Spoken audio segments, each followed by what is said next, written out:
காலம் எனும் ஆழியிலும் காலம் எனும் ஆழியிலும் காற்று மழை ஊழியிலும் சாகாது கம்பனவன் பாட்டு அவன் தலைமுறைக்கு எழுதி வைத்த சீட்டு. கள்ளிருக்கும் கூந்தலினாள் உள்ளிருப்பாள் என்று சொல்லி பள்ளமிடும் ராகவனின் நம்பு. அது பாடலல்ல, உண்மை என்று நம்பு. 10,000 கவிதைகளை முத்தாக அள்ளித்தந்த சத்தான கம்பனுக்கு ஈடு இன்னும் வித்தாகவில்லை என்று பாடு. சீதை நடையழகும் ஸ்ரீராமன் தோளழகும் போதை நிறைந்ததென்று சொல்லி என்னை போட்டான் மதுகுடத்தில் அள்ளி என்று சொன்ன கவியரசு கண்ணதாசனின் வரிகளை முன்வைத்து உலகம் யாவையும் தாமுள வாக்கலும் நிலை பெருத்தலும் நீக்கலும் நீங்களா அழகிலா விளையாட்டுடையார் அவர் தலைவர் அன்னவர்க்கே சரண் நாங்களே என்று எழுதிய கம்பனின் பாடலை முன்வைத்து பேரன்பிற்கும் பெருமதிப்பிற்கும் உரிய 50வது ஆண்டு பொன் விழாவை மிக விமரிசையாக முன்னெடுத்திருக்கக்கூடிய புதுக்கோட்டை கம்பன் கழகத்தின் இந்நாள் தலைவர் அண்ணன் எஸ் ராமச்சந்திரன் அவர்களே, செயலாளர் அவர்களே, இந்த நிகழ்ச்சிக்கு தன்னுடைய இருப்பின் மூலமாக எம்மையெல்லாம் பெருமைப்படுத்தியிருக்கக்கூடிய பெருந்தகை புதுக்கோட்டையின் ராணியார் அன்னை சாருபாலா அவர்களே, எங்களையெல்லாம் மேடை ஏற்றி அழகு பார்த்து ஒவ்வொரு மேடையாக செதுக்கி செதுக்கி செதுக்கி வளர்த்து இன்றைக்கு காற்றலைகளில் எங்கோ கரைந்து நின்று நம்மையெல்லாம் ஆசீர்வதித்துக் கொண்டிருக்கக்கூடிய அண்ணன் சம்பத் அவர்களே, மேடையில் பாங்கறிந்து சொல்லாட வந்திருக்கக்கூடிய சொல்லேர் உழவர்களே, எங்களுடைய சக பேச்சாளராக இருந்தாலும் தலைமை குணம் மிக்க நிர்வாகத்திறன் மிக்க பேரன்பும் பெருங்கருணையும் கொண்டு தன் வாழ்நாட்களில் மீண்டும் பெற்றுவிடவே முடியாத அந்த காலத்தை கம்பன் கழகம் புதுக்கோட்டை கம்பன் கழகத்திற்காக அளித்து வரும் எங்கள் ஆருயிர் சகோதரி புதுக்கோட்டை பாரதி அவர்களே, திரளாக கூடியிருக்கக்கூடிய தமிழ் உறவுகளே, சான்றோர் பெருமக்களே, பிரமுகர்களே, பத்திரிகை நண்பர்களே, ஊடகவியலாளர்களே, தொழில்நுட்ப கலைஞர்களே, வணக்கம். 50வது ஆண்டு விழா மகளிருக்கென்றே 100% இடம் அளித்து ஒரு நிகழ்ச்சியை அமைத்திருக்கிறோம். அக்கா, நீங்கள் பேசுவதற்கு வர வேண்டும் என்ற அழைப்பு பாரதியிடம் இருந்து வந்தது. ஞாயிற்றுக்கிழமையாக இருந்தால் சிறப்பாக இருக்கும், எல்லோரும் திரளாக வந்திருந்து பேச்சை கேட்பார்கள், நீங்கள் 20ஆம் தேதி எங்களுக்கு ஒதுக்கி தர வேண்டும் என்று கேட்டார்கள். நாங்களும் தந்தோம். தவிர்க்க முடியாத காரணத்தினால் எங்களில் ஓர் இருவர் நேற்றைய நாள் சில வேலைப்பளுவின் காரணமாக வர இயலாமல் போகின்ற தகவல் ஒரு மாதத்திற்கு முன்னால் அளிக்கப்பட்ட பொழுது, பரவாயில்லை அக்கா, நீங்கள் அடுத்த நாள் வாருங்கள் என்று சொன்னார். நாங்கள் எல்லோரும் தொலைபேசியில் பேசிக்கொண்டோம். ஞாயிற்றுக்கிழமைனா கூட்டம் வரும், திங்கட்கிழமைனா வருமா? நான் இப்படி யோசிக்கவே இல்லை. நான் பார்த்து மிரண்டு போகிறேன்.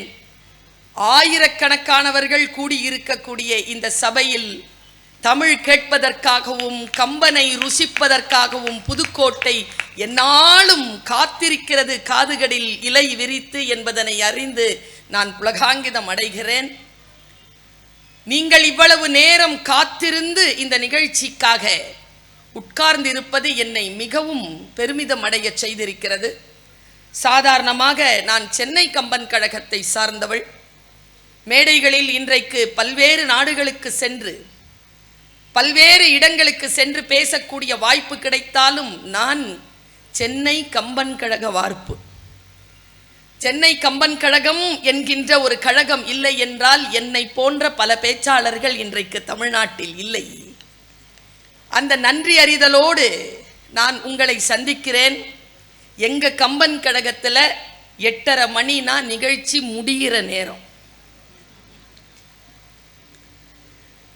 ராணி அம்மா துடிக்கிறார் என் பக்கத்தில். இவ்வளவு நேரம் போகிறது, எப்படி? பெண்களாக இருக்கிறீர்களே, ராணி இல்லையா, அன்னை இல்லையா? பெண்களெல்லாம் திரும்பி செல்ல வேண்டும், வேலையில் அடுத்த நாள் சேர வேண்டும், எப்படி முடிக்கப் போகிறீர்கள் என்று துடித்து கொண்டே இருந்தார் ராணி அன்னை அவர்கள். ஆனால் நான் ஒரு விஷயத்தை சொல்கிறேன் அம்மா, 7 மணிக்கு தொடங்க வேண்டிய நிகழ்ச்சி 8:30 மணிக்கு தொடங்கியிருக்கு. 1.5 மணித்தியாலம் கழித்து எங்களுக்கு மேடை அளிக்கப்பட்டிருக்கிறது.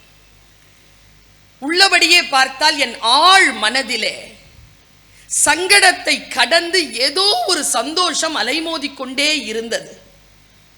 நான் பேசுவதை விட, நாங்கள் பேசுவதை விட மிக மிக முக்கியம் இந்த மண்ணின் மைந்தர்கள், இளம் தலைமுறை தன்னுடைய தமிழ் எடுத்து வந்து இந்த மேடையில் நின்று பேசுவது என்று நான் சொல்லிக்கொண்டே இருந்தேன். 2 நிமிடங்களில் முடிக்க சொல்லுகிறார்.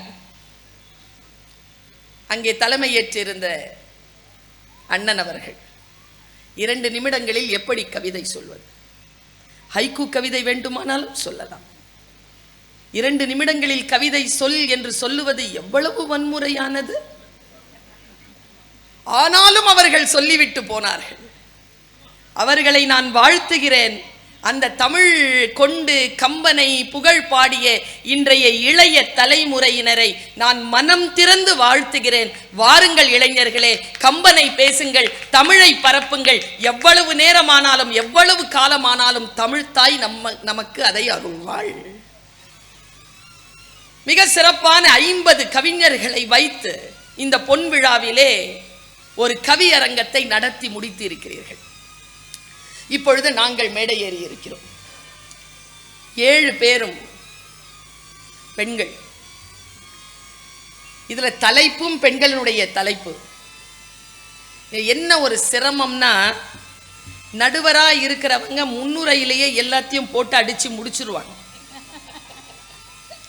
அடுத்தவர்கள் தான் பேச நினைத்ததெல்லாம் டைரி எடுத்து காட்டிக்கொண்டே இருப்பார். பக்கத்து இந்த பாயிண்ட் பேச நினைச்சேன்னா அந்த அம்மா பேசிருச்சு, இந்த பாயிண்ட் பேச நினைச்சேன்னா அந்த அம்மா பேசிருச்சு. அந்த சங்கடத்தை இந்த அறுவருக்கும் நான் தரப்போவதில்லை. ஆனால் என்னன்னா, ராணி அம்மா தீர்ப்பு சொல்லிட்டு போயிட்டாங்க. புதுமையும் பழமையும் சேர்ந்ததுதான், பெண்மை என்பது புதுமையும் பழமையும் சேர்ந்ததுதான் என்று அவர் சொல்லிவிட்டு போயிருக்கிறார். நான் அதையும் கருத்தில் கொள்கிறேன். அம்மா, யார் இந்த கம்பன்? ஏன் கம்பனை நாம் வாழ்த்த வேண்டும்? கம்பனை வாழ்த்துவதன் மூலமாக கம்பனுக்கு புகழா? கம்பனை பேசுவதன் மூலமாக தமிழ் மரபு தன்னுடைய வாழ்க்கையில் சில வாழ்வியல் முறைகளை தக்க வைத்துக் கொள்வதற்கான சூத்திரமாக கம்பனை பயன்படுத்துகிறதா? நான் இப்படித்தான் இந்த தலைப்பை யோசித்துக் கொண்டு இருக்கிறேன். மகாகவி பாரதியார், நான் பாரதியை நேசிப்பவள். மகாகவி பாரதி தமிழ்நாட்டை குறித்து ஒரு அடையாளத்தை கையொப்பமிடுகிறார். இப்ப மதுரைன்னா மல்லி, திருநெல்வேலினா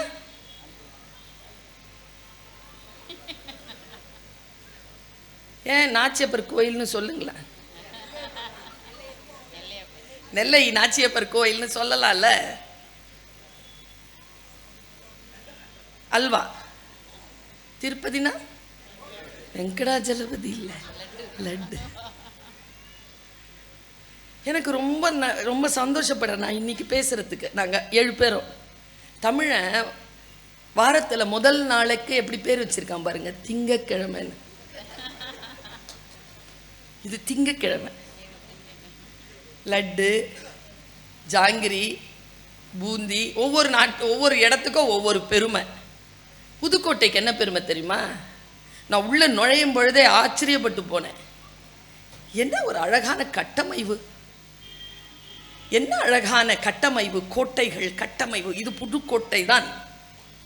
இது பெயர் காரணம் கொண்ட ஒரு மாபெரும் மண்ணிலம். இப்படி ஒவ்வொரு பகுதிக்கும் ஒவ்வொரு பெருமை உண்டு என்றால் தமிழ்நாடு முழுக்க எது பெருமை என்று கேட்டால், பாரதி தன்னுடைய எழுதுகோல் எடுத்து இப்படி கல்வெட்டாக எழுதினான். எல்லா நாடுகளுக்கும் ஒரு பெருமை உண்டு, தமிழ்நாட்டிற்கு என்று ஒரு பெருமை உண்டு என்றால் தமிழ்நாடு எதில் சிறந்தது என்றால் கல்வி சிறந்த தமிழ்நாடு. சரி, கல்வி சிறந்த தமிழ்நாடு என்றால் காரணம் சொல்ல வேண்டுமே. என்னத்துக்காக கல்வி சிறந்த தமிழ்நாடு? புகழ் கம்பன் பிறந்த தமிழ்நாடு. வள்ளுவன் தன்னை உலகினுக்கே தந்து வான் புகழ் கொண்ட தமிழ்நாடு. சிலப்பதிகாரம் என்னுமோர் மணியாரம் படைத்த தமிழ்நாடு. அதனால் கல்வி சிறந்த தமிழ்நாடு.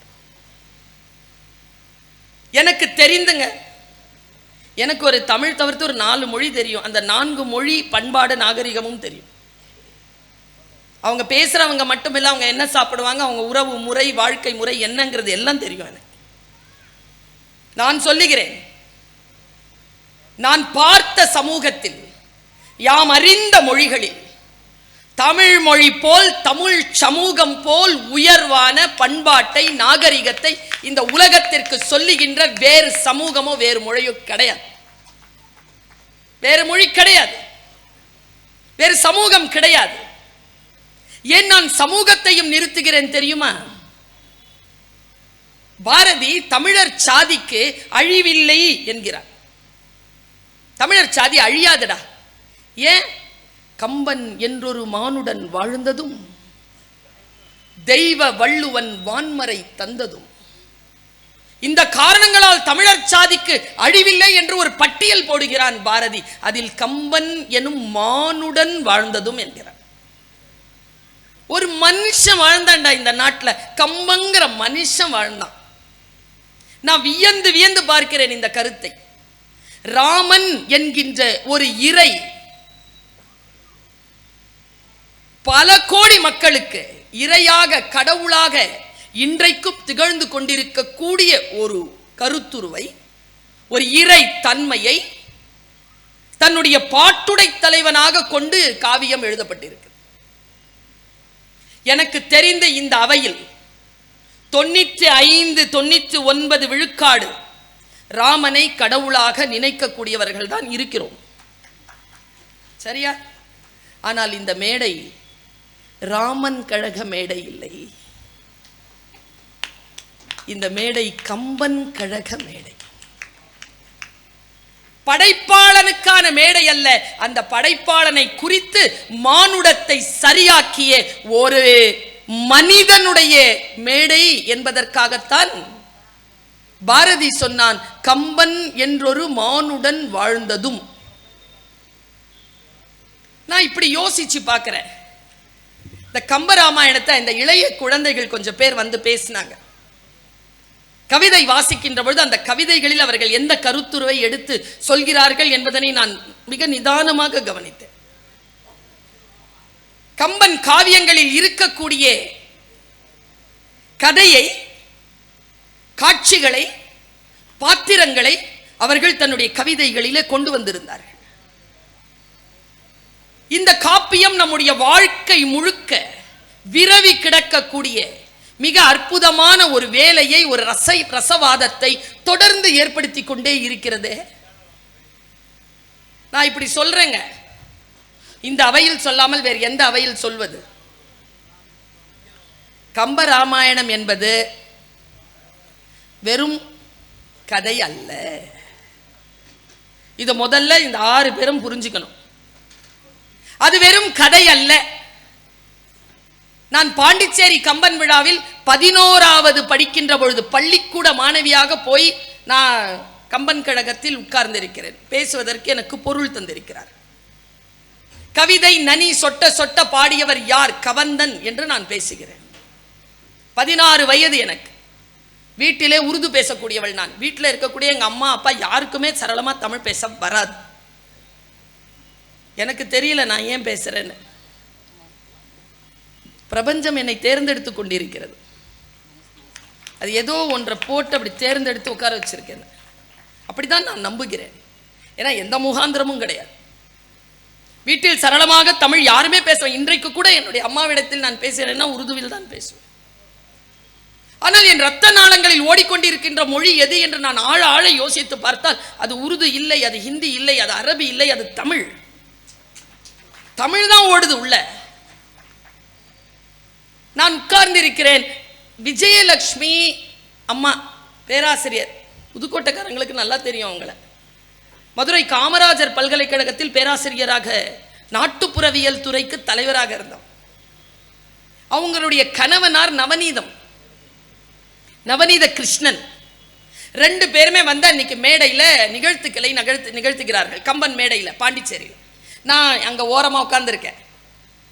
என்ன தெரியல, அவர் வேஷ்டி கட்டிட்டு ஒரு முண்டா பனியன் போட்டுக்கிட்டு ஒரு தலப்பா கட்டிக்கிட்டு அப்படி வந்தார். வந்துட்டு அப்படி நின்றுட்டு, என்ன எல்லாரும் கம்பராமாயணங்கிறீங்க, பெரிய கம்பராமாயணம் அப்படின்னாரா. உடனே இல்லை நவநீதம் அம்மா, என்னதான் நீங்கள் வீட்டில் எனக்கு புருஷனாக இருந்தாலும் பல்கலைக்கழகத்திற்கு பேராசிரியராக இருந்தாலும் கம்பனெல்லாம் இப்படி பேசுனீங்கன்னா நான் ஒப்புக்க மாட்டேன் அப்படின்னு சண்டைக்கு வராங்க. பெரிய கம்பராமாயணம் 12,000 பாட்டு சொல்லி தான் கம்பராமாயணத்தை சொல்வியோ? பின்ன எப்படி சொல்றது? இந்த எலுமிச்சை பழம் அப்படி போட்டு பிடிக்கிறதுக்குள்ள ராமாயணத்தை சொல்லிடுறேன். எப்படியா? நான் ஒன்று சொல்லட்டுமா? 50 வருஷமா பேசுகிறோமா கம்பராமாயணத்தை? பேசி முடிச்சோமா? 50 பேர் பேசிட்டு போனாங்க, பேசி முடிச்சோமா? 8:45 மணி ஆயிடுச்சு. அடுத்த நாள் போய் கஞ்சி காய்ச்சி சாப்பிட்டுட்டு வேலைக்கு போகணும். எல்லாரும் உட்கார்ந்துருக்கோமே, ஏன் இன்னும் ஏதோ இருக்கிறது தானே சொல்வதற்கு, முடியலை தானே. இருந்தாலும் முடிச்சிருவேங்கிறான். கையில் எலுமிச்சை பழத்தை பிடிச்சி தூக்கி போட்டு முடிக்கிறதுக்குள்ள முடிச்சிடுறேங்கிறாங்க. நாங்கள் எல்லாரும் அப்படியே பார்த்துட்டே இருந்தோம். சத்தியமாக முடிச்சாருங்க. நான் விதிர்த்து போனேன். எப்படியா முடிச்சிங்க? முடிச்சிட்டார். எப்படி தெரியுமா? கையில் எலுமிச்சை பழத்தை பிடிச்சார். ராம விட்டாம்பார் அம்புனார். மேலே போயிடுச்சா? செத்தாம்பார் ராவணன்ட்டார். கதையை முடிச்சுட்டாருங்க அவரு. அவ்வளோதானங்க கதை. ராமன் ராவணனை கொன்னுட்டான். ஏன் அப்படிங்கிறது இருக்குல்ல, அது ஒரு 4-5 வரியில் சொல்லி போட்டு போயிடலாம். நான் சொல்லட்டுமா? இது அல்ல ராமாயணம். அதனால் தான் திராவிட மொழி பேசி திராவிட கருத்துக்களில் முன்னெடுத்த மிகப்பெரியவர்களில் மொழி போரிலே தன்னுடைய எழுதுகோலை தீட்டிய பாரதிதாசன் கூட பேரறிஞர் அண்ணா அவர்கள் கம்பராமாயணத்தை கொளுத்த வேண்டும் என்று சொன்ன பொழுது அந்த கூட்டத்துக்கு அவர் போவே இல்லையா. டிகேசி அவர்கள் கம்பராமாயணத்தில் பல பகுதிகளை நீக்கிட்டு 6000 பாட்டு தான் அப்படின்னு சொன்ன உடனே எழுதுகோள் எடுத்து எழுதுறார். கம்பராமாயணத்தில் 3/4 பகுதியை நீக்கிவிட்டு இதுதான் கம்பராமாயணம் என்று சொல்லுவதற்கு இந்த கொம்பன் யார்? இதை கேட்க ஆளிலையோ தமிழ் புலவர் கூட்டம் தன்னில் அப்படின்னு வேகமா எழுதுறார். நீ எந்த ஜாதிக்காரனா இருந்துக்கோ, எந்த மொழிக்காரனா இருந்துக்கோ, எந்த இனத்துக்காரனாக இருந்துக்கோ, மனிதனாக வாழ வேண்டும் என்றால் கம்பனை நீ படித்துதான் ஆக வேண்டும் என்கின்ற ஒரு கட்டாயத்தை கம்பன் நகர்த்தி விட்டு போயிருக்கு. நான் கம்பராமாயணத்துக்குள்ள மெதுவா நுழைகிறேன். தசரதனுக்கு புள்ளை இல்லை, சரியா புள்ளை இல்லை. எனக்கு சொல்றாங்க 60,003 மனைவியாம் சார். ரொம்ப ஆச்சரியமா இருக்கு தலைவர். ஏன் ஒருத்தர் 25,750 நாள் வாழ்ந்தாலே 75 வயசு முடிஞ்சிருது அவனுக்கு. இவன் 60,000 பொண்டாட்டியை எப்ப கட்டியிருப்பான்? அது அப்படி இல்லை. போரிலே அவர்கள் சேர்த்து கொண்டவர்களாக, அவர்கள் அபலைகளாக இருந்து அவர்களை பாதுகாப்பாக அவர் வைத்திருக்க கூடும் என்று நான் அமைதி கொண்டேன். ஆனா அவர் செத்த போது 60,000 பேரும் செத்துட்டாங்கிறான். 3 பேர் மட்டும் சாவல. இப்போ இந்த மேடைக்கு வருவாங்க அந்த 3 பேரும். அவங்க சாவவே இல்லை, அவங்க இன்னைக்கும் சுத்திக்கிட்டு தான் இருக்கிறாங்க. அந்த 60,000 பேர் செத்துட்டாங்க. இந்த தசரதனுக்கு ஒரு குணம் இருந்தது. கம்பன் கழகம் இல்ல, வீட்டுக்கு நீங்க ஏதாவது கொண்டு போகணும்ல, அந்த செய்தியை சொல்ற. தசரதனுக்கான மிகப்பெரிய ஆற்றலில் ஒரு ஆற்றல் எது என்றால், நான் உங்கள் அத்துணை பேருக்கும் சொல்லுகிறேன், நான் எதை பேசினாலும் அது அந்த விஷயத்தை பேசுவதற்காக இருக்காது. அந்த விஷயத்தை பேசுவதனால் நீங்களும் நானும் என்ன நன்மை அடைகிறோமோ அதை குறித்ததாக இருக்கும். இல்லைன்னா அந்த விஷயம் பேச வேண்டிய அவசியம் இல்லை. யாரையோ புகழ்ந்துட்டு பேசுறதுக்கு இல்லை. இவரை புகழ்கிறேன் என்றால் இவரை போல் மற்ற குழந்தைகள் வர வேண்டும் என்பதற்காகத்தான் இவரை நான் புகழ்வேனே தவிர இவரை புகழ வேண்டும் என்கின்ற அவசியம் எனக்கு கிடையாது. நோக்கம் என்ன? தலைமுறைதான், வருங்காலம் தான். தசரதனுக்கு ஒரு குணம் இருந்தது. அந்த குணத்திற்கு, அந்த டேலண்ட், அந்த ஆற்றலுக்கு, அந்த திறனுக்கு பெயர் சப்தபேதம். அவர் ஒரு சப்தபேதி. என்ன சத்தம் வந்தாலும் டக்குன்னு அது இதுதான் சொல்லிடுவார். இந்த ஆற்றல் அவருக்கு இருந்தது. இதுல என்ன பிரச்சனை தெரியுமா? நான் பைபிள்ல பார்க்கிறேன், இந்த ஆற்றல் யாருக்கு இருந்ததுன்னா சாலமோனுக்கு இருந்ததாக சொல்கிறது பைபிள். குதிரைப்படையை எடுத்துக்கொண்டு சாலமோன் வருகிறான். அப்பொழுது வழியில் இருக்கக்கூடிய எறும்புகள் சொல்லுகின்றன, குதிரைப்படை வருகிறது, அது நம்மை அழித்துவிடும், ஒதுங்குங்கள் ஒதுங்குங்கள் என்று சொன்னவுடன் அதில் ஒரு எறும்பு சொன்னது, வருவது சாலமோன். அவனுக்கு எறும்பு மொழிகள் கேட்கும், புரியும். நம் மீது அவன் குதிரைகளை செலுத்த மாட்டான். அதுக்கு பேர் தான் ராஜா. அவன் தான் மன்னன். யானைக்கு இனிக்கிற கரும்பு தானே எறும்புக்கும் இனிக்கிறது. யானைகளை பற்றி மட்டுமல்ல, எறும்புகளை பற்றியும் யோசிக்கின்றவன் தான் அரசன். இந்த சப்த பேதம் தெரியணும். இந்த சப்தபேதம் தெரிந்தவன் தசரதன். அவன், நான் நல்லா உங்க எல்லாருக்குமே இந்த குறிப்பு சொல்லிடுறேன், நமக்கு பல விஷயம் தெரியுங்கிற மமதை என்னைக்கு தலையில ஏறுதோ அன்னைக்கே பிரபஞ்சம் நம்மளை கைவிட்டுரும். பயந்து இருக்கணும். அந்த ஆற்றல் என்னிடத்தில் இருக்கின்ற வரைக்கும் நான் பயந்திருக்கேன். அதற்கு நான் அச்சப்பட்டு, அதற்கு நான் கீழ்ப்படிந்து இருக்கின்ற வரைக்கும் தான் அது என்னிடத்தில் இருக்குமே தவிர அதை குறித்து நான் டேக் ஃபார் கிராண்டட் அப்படின்னா அது என்னை விட்டு போயிடும். அது யாராக இருந்தாலும், எதுவாக இருந்தாலும். இவனுக்கு சப்தபேதம் தெரியுமா? அங்க ஸ்ரவன் ஒரு பையன் தண்ணி எடுக்கிறான் ஆத்துலேருந்து. இவனுக்கு யானைகள் வந்து தண்ணி எடுக்கிற மாதிரி கேட்குது. அவனுக்கு எல்லாம் தெரியுமே. அவன் ஆராயவே இல்லை, டக்குன்னு படிச்சிட்டான். அடித்தாம்பு யானைகளை கொல்லவில்லை, ஸ்ரவணனை கொன்று விட்டது. சாகும்பொழுது ஸ்ரவன் சொன்னான், என் தாய் தகப்பனிடத்தில் போய், அவர்கள் கண் பார்வையற்றவர்கள், முதியவர்கள், தண்ணீருக்காக காத்திருக்கிறார்கள், என் மரண செய்தியையும் தண்ணீரையும் அவர்களுக்கு அறிவித்து விடு என்று சொல்லிவிட்டு இறந்து போனான். தசரதன் போய் அம்மா அப்பாவை பார்த்து, உங்க குழந்தை இப்படி என்னுடைய கையினால் தவறுதலாக என்னுடைய ஆற்றலின் பால் நான் கொண்டிருந்த அபரிமிதமான ஓவர் கான்பிடன்ஸால், இப்படி தமிழ்ல சொன்னாதான் புரியும் நம்ம தலைமுறைக்கு. அதீத எனக்கு எல்லாம் தெரியும், நல்லா தெரிஞ்சுக்கோ. எவனாலும் அப்படி சொல்றானா அவனுக்கு ஒன்றும் தெரியாது. நான் தெரியாமத்தான் கேட்கிறேன்பா. நான் ஒன்று சொல்றேன், நீங்க தப்பா நினைச்சிக்க மாட்டீங்களேம்பா. தப்பா நினைக்கிற மாதிரி ஏதோ சொல்ல போற. எனக்கு எல்லாம் தெரியும், நான் சரியா தான் அடிச்சிருப்பேன். இந்த ஆசை படத்துல வருவார் பூர்ணம் விஸ்வநாதன். நான் ஒரு பையனை பார்த்த உடனே அவன் நல்லவனா கெட்டவனான்னு சொல்லிடுவேன் தெரியுமோ. அவர் தான் போய் சிக்குவார். இவன் இந்த மாதிரி சொல்லி போய் சிக்கிட்டான். அம்மா அப்பாட்ட போறான், கண்ணில்ல அம்மா அப்பாக்கு, வயசான. ஐயா, என் கையால உன் புள்ள செத்துருச்சியா, நான் எப்படி புள்ள இல்லாம சாவு போறனோ அப்படி அந்த புத்திர சோகத்திலேயே நீயும் சாவேடான்னு சொல்லிட்டு அவங்க 2 பேரும் செத்துட்டான். அவன் சந்தோஷப்பட்டானா தசரதன். நமக்கு தான் 60,003 பொண்டாட்டி இருந்தாலும் பிள்ளை இல்லையே. இப்போ புத்திர சோகத்துல சாவ போறேன்னா புள்ள பிறக்க போகுது. சாவ பற்றி நினைக்கல, பிள்ளை வேண்டும் என்று நினைத்து சந்தோஷப்பட்டான் என்கிறார்கள். இது தசரதன். குழந்தை பிறக்குதுங்க. குழந்தை பிறக்கிறதுக்கு முன்னால யாகம் வளர்க்குறாங்க.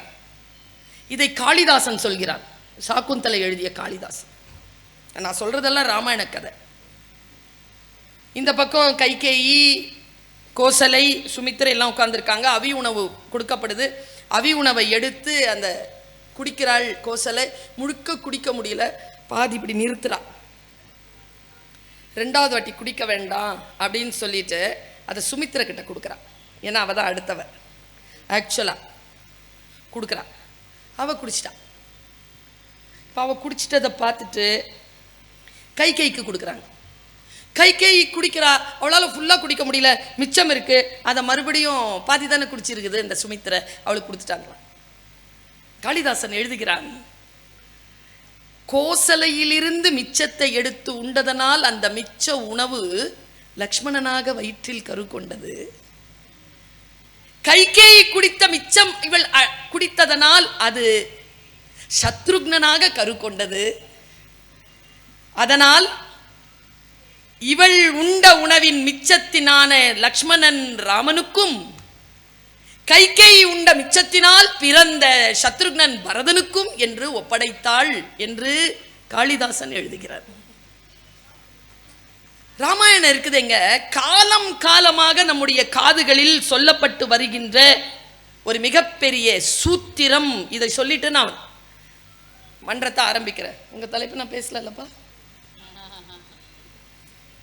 இந்த அம்மா நெஞ்ச பிடிச்சிக்கிட்டு, நல்ல வேலை அக்கா நீ பேசல, நீ பேசியிருந்தானே, நீ மட்டும்தான் பேசியிருந்த.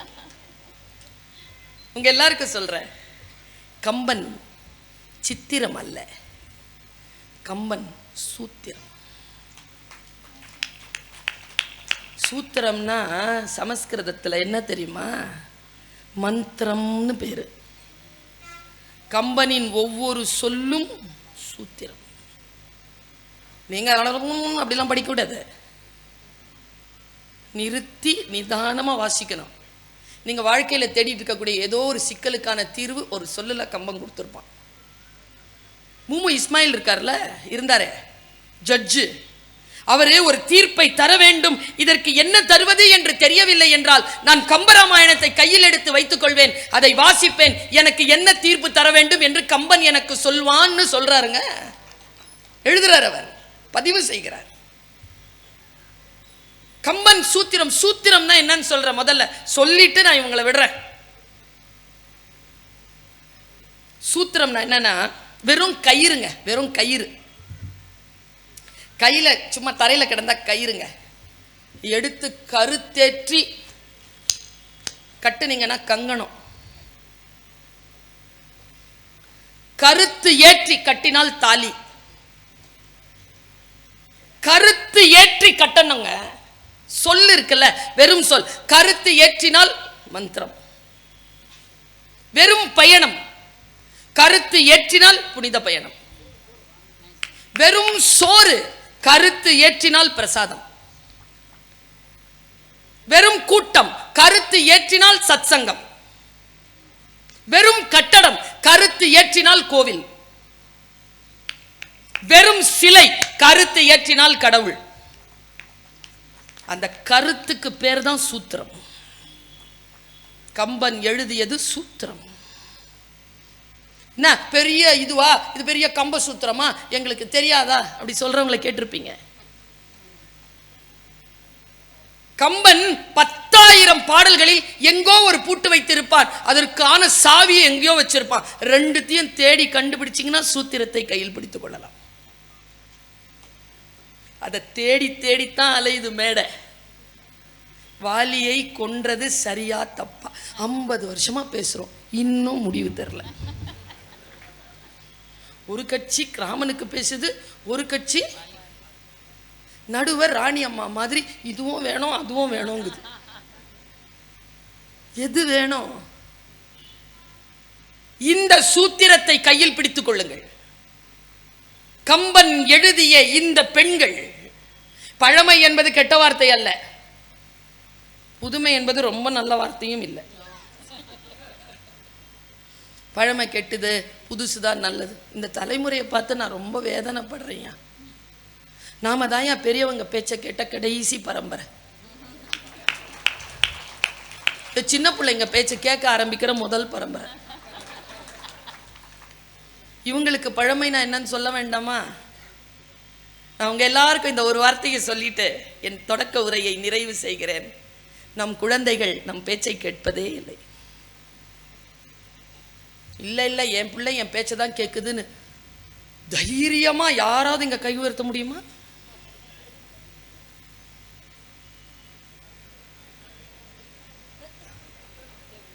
அவர் பேச்சு அவங்க பிள்ளை கேட்குதாமா.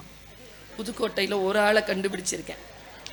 நான் கன்னியாகுமரியிலேருந்து காஷ்மீர் வரைக்கும் கேட்டுட்டு தான் இருக்கிறேன். Super sir, super sir. ஆனால் நான் ஒன்று சொல்லட்டுமா, நம்ம பிள்ளைங்க பொதுவாக நம்ம பேச்சை கேட்காதுங்க. நான் அதுக்கான தீர்வை சொல்கிறேன். நாம் கேட்டோமா? அதுவும் கேட்காது. ஆனால் ஒன்று சொல்கிறேன், நல்லதை இப்படி சொல்லிக்கொண்டே இருங்கள். ஏன் தெரியுமா? நமக்கு முன்னால் அவர்கள் நல்லவர்களாக அதை காட்ட மாட்டார்கள். அவர்கள் வாழ்க்கையில் அவர்களுக்கு எதிராக ஒரு சவால் வருகின்ற பொழுது அதை அறத்தோடும் ஒழுக்கத்தோடும் சந்திப்பதற்காக நாம் சொல்லித் தருகின்ற இந்த நன்மைகள் பயன்படும் என்பதற்காக அந்த குழந்தைகளுக்கு, அந்த தலைமுறைக்கு நல்ல விஷயங்களை சொல்லிக்கொண்டே இருக்கு. என் தாய் எப்பொழுதோ சொன்னது எனக்கு ஞாபகம் வருகிறது. சாபத்திலே பெரிய சாபம் என்ன தெரியுமா? உயிர் போகும்போது கற்றது மறந்து போகும் என்பதுதான். குழந்தைக்கு என்ன வாழ்த்துங்க தெரியுமா? என்ன ஆசீர்வாதம் பண்ணுங்க தெரியுமா? அம்மா, நீ என்னவெல்லாம் கற்றுக்கொள்கிறாயோ, நீ ஆபத்து காலத்தில் இருக்கின்ற பொழுது அந்த நன்மைகள் எல்லாம் உனக்கு நினைவில் வர வேண்டும் தாயே என்று உங்கள் குழந்தைகளை நீங்கள் வாழ்த்துங்கள். அதையே பிரார்த்தனையாக வை. இதோ நல்ல விஷயங்கள் வரப்போகின்றன. என் தொடக்க உரையை நான் இதோடு நிறுத்துகிறேன். அடுத்து இப்போ பேச்சாளர்கள் வரப்போகிறார். இப்போ தொடக்க உரையை நிறுத்துறேன்னு சொன்னேன்ல, கம்முன்னு இருந்தா என்ன அர்த்தம்? தொடக்க உரை முடிஞ்சு போச்சு. அதிர கைத்தட்ட வேண்டாமா? மிக சிறப்பான இந்த பட்டி மண்டபத்திற்கு சொல்லாட வந்திருக்கிறார்கள் 6 பெண்கள்.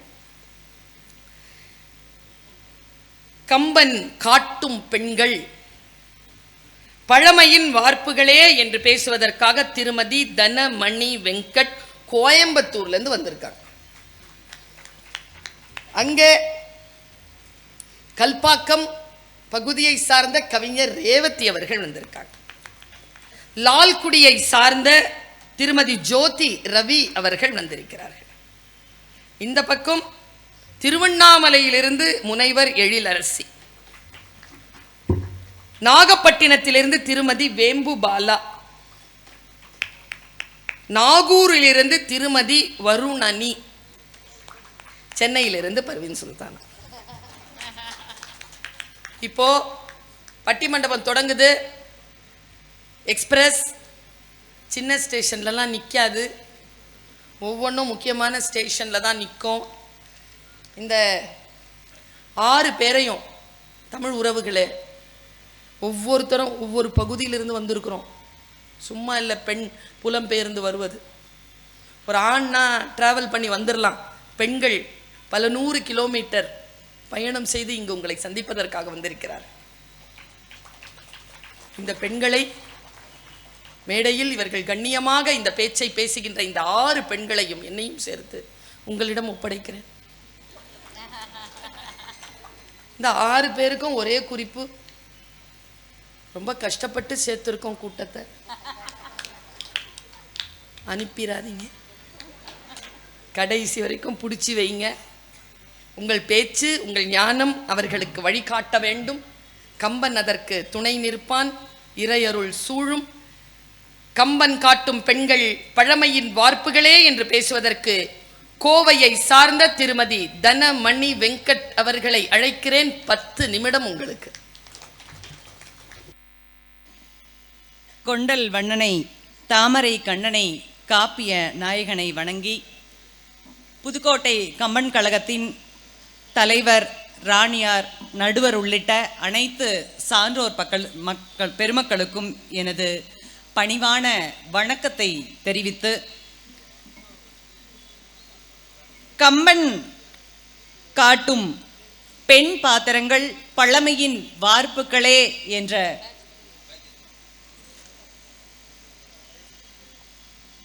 தலைப்பிலே